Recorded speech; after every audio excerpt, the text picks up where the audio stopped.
पद्मनाभ जी पधारे हैं। पद्मनाभ जी में एक रमणीय स्थल देख के छोकर के नीचे आप विराजे। मेरे प्रियजनों, जब आप पधारे हैं तो दामोदर दास जी से आज्ञा किए दमला, ये पद्मनाभ जी की नाभि कमल से ब्रह्मा जी की उत्पत्ति है और पद्मनाभ जी शेष शाही हैं। शेष की सैया पे आप पौड़े, यहां से इनको पौड़ा नाथ भी कहा जाए पद्मनाभ जी को।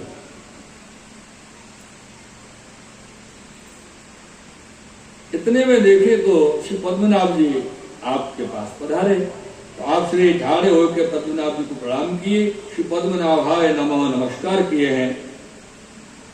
पाछे श्री पद्मनाभ जी को आसन पर पधराए। आप श्री आचार्य जी आसन पर विराजे। फिर आपने विनती करी, जो महाराज आप परिश्रम करके यहाँ काहे पधारे हो, मैं तो आवत हूं। ये पद्मनाभ जी कहें कि आप साक्षात आओ, मंदिर में दर्शन करने को आवत,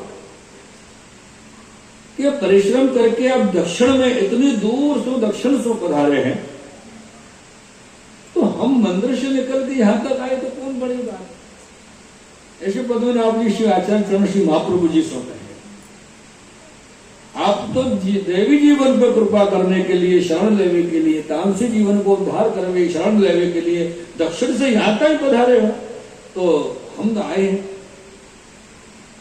तो श्री आचार्य चरण श्री महाप्रभु जी श्री पद्मनाभ दास जी से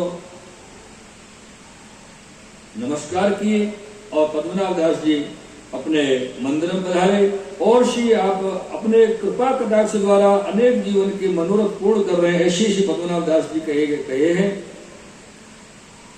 तो श्री महाप्रभु जी पद्मनाभ दास जी के मंदिर में पधारने को विचार किए, मन किए कि हम दर्शन करे आवे। उधर पद्मनाभ दास जी को एक मुखिया हतो, मुखिया को नाम हतो आनंद राम। तो पद्मनाभ दास जी आनंद राम से कहे कि आनंद राम, श्री वल्लभाचार्य जी पूर्ण पुरुषोत्तम को अवतार भय हैं, सो उन पूर्ण भक्ति भाव से उनको पधराए के लाओ। ये आनंद राम मुखिया ने आके आपको साष्टांग प्रणाम किया, दंडवत करी और विनती करी, जो नाथ आप कृपा करके पधारे। तो श्री आचार्य जी पद्मनाभ जी के मंदिर में पधारे। पद्मनाभ जी के मंदिर में पधार के आप सेवा श्रृंगार सब किए। श्री पद्मनाभ जी की सेवा श्रृंगार किए। पाछे ये मुखिया जी को श्री महाप्रभु जी ने 10 रुपया दिए, बोले सामग्री सिद्ध करके लाओ, थार साज के लाओ ठाकुर जी। तो मुखिया जी थार साज के लाए और श्री महाप्रभु जी आप भोग समर्पे। तो पद्मनाभ जी आज्ञा करे कि आपो प्रसाद लो। श्री महाप्रभु जी सो कहे, तो आपने परस्पर भोजन किए, ता समय बड़ो ही अलौकिक अनिर्वचनीय सुख भाव भयो है, आनंद वर्षा भई है, अलौकिक सुख भयो है। तो दर्शन आनंद राम मुखिया को भय, तो मूर्छित हो गए मुखिया, क्योंकि वहां ब्रज लीला को दर्शन भयो। सब गिरिराज जी, श्री यमुना जी, वृंदावन सब दर्शन आपको आपकी कृपा सो भय, श्री महाप्रभु जी की कृपा सो, श्री आचार्य जी की कृपा सो। भोजन कर बिगड़ा हो गए, सिंहासन पर विराजे। तब पद्मनाभ जी को श्री गोवर्धन नाथ जी के सब समाचार श्री महाप्रभु जी ने श्रवण कराए। तो पद्मनाभ जी ने कही कि गोवर्धन नाथ जी की प्रागट्य की वार्ता आप हमको कहो।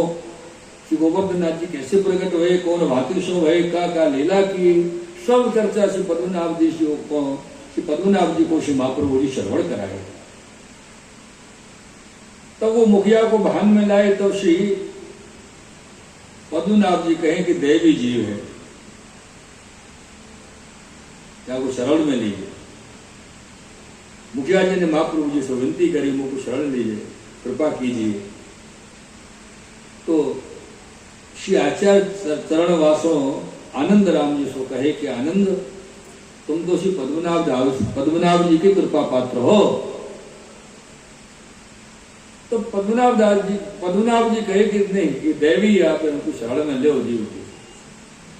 श्री ठाकुर जी पद्मनाभ जी के ऊपर श्री महाप्रभु जी की कृपा भई, पद्मनाभ दास जी के आग्रह, पद्मनाभ जी के आग्रह हो, पद्मनाभ जी की आज्ञा है। काशी श्री महाप्रभु जी ने पद्मनाभ जी की आरती उतारी और श्री ठाकुर जी की आज्ञा लेके आप अपनी बैठक में पधारे। श्री आचार्य जी एक वहां सप्ताह किए। श्री पद्मनाभ जी नित्य कथा सुनने को पधारते। ऐसा कोई भगवत स्वरूप नहीं कि जहां श्री आचार्य जी पधारे हो, आपने श्री भागवत करी हो और वो भगवत स्वरूप आपके श्री मुख की वाणी श्रवण करवे न पधारे हो। वाणी श्रवण करवे पधारे वहां तक तो ठीक है, लेकिन सब भगवत स्वरूप श्री आचार्य चरण को सम्मान स्वागत में पधारे, ऐसे आप ऐसे श्री आचार्य चरण को आपको स्वरूप है।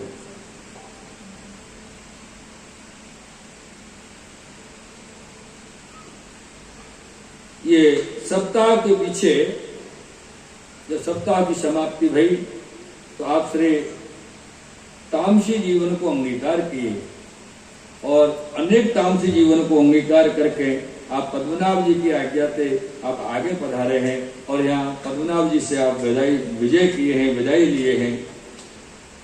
ये पद्मनाभ जी की बैठक में आप हम सब मिलकर श्री महाप्रभु जी के सन्मुख में दंडवत प्रणाम करेंगे। श्री वल्लभाधीश की आगे श्री महाप्रभु जी पद्मनाभ जी से आगे जनार्दन जी में पधारे।